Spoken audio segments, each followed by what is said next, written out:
Le trépied. Pourquoi? Une base, 3 pieds. Mais à quoi ça sert réellement? Comment ça marche? Pour tous les photographes, le trépied est considéré comme indispensable dans certains cas. Ces 3 pieds vont permettre à l'appareil de rester stable et donc d'éviter le flou sur les photos réalisées.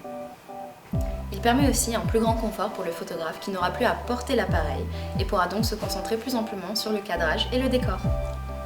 Rendre les photos plus nettes et plus parfaites, c'est aussi le but d'un photographe. Et de plus, c'est la netteté qui va permettre un cadrage plus efficace.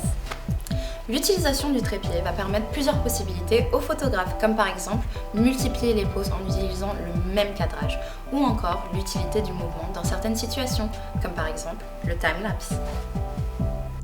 Vu que la caméra est fixe, ce qui sera en mouvement pris par la caméra sera flou. On pourra donc avoir plusieurs effets. L'effet fantôme sur des sujets en mouvement, l'effet brumeux sur l'eau en mouvement, ou encore sur des sujets lumineux comme les feux d'artifice ou le light painting. La longue exposition, c'est quoi? C'est ça. Comment obtenir cet effet? Premièrement, mettre la caméra en place sur le trépied. Deuxièmement, faire les réglages. La longue exposition est basée sur le fait d'utiliser une vitesse d'obturation lente. Pour obtenir des clichés optimales, il faut être sûr d'être dans un cadre de luminosité faible. Sinon, vous allez obtenir des photos comme ça, au lieu de ça. Sinon, voici des photos avec plusieurs vitesses d'obturation différentes.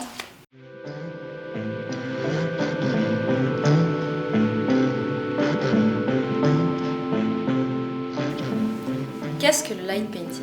Le light painting est une technique de prise de vue photographique qui permet de dessiner sur une photo à l'aide d'une source de lumière. Picasso aurait même utilisé cette technique. Le light painting, comment ça marche? Pour commencer, il faut être sûr d'être dans un endroit sombre.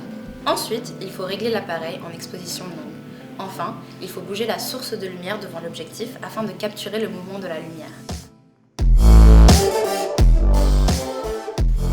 Quelle source de lumière peut-on utiliser? Nous avons utilisé des sources plutôt basiques, les flashs de nos téléphones, mais il est possible de laisser aller son imagination et utiliser des guirlandes, des bougies, des néons, en fonction de l'effet que vous voulez créer.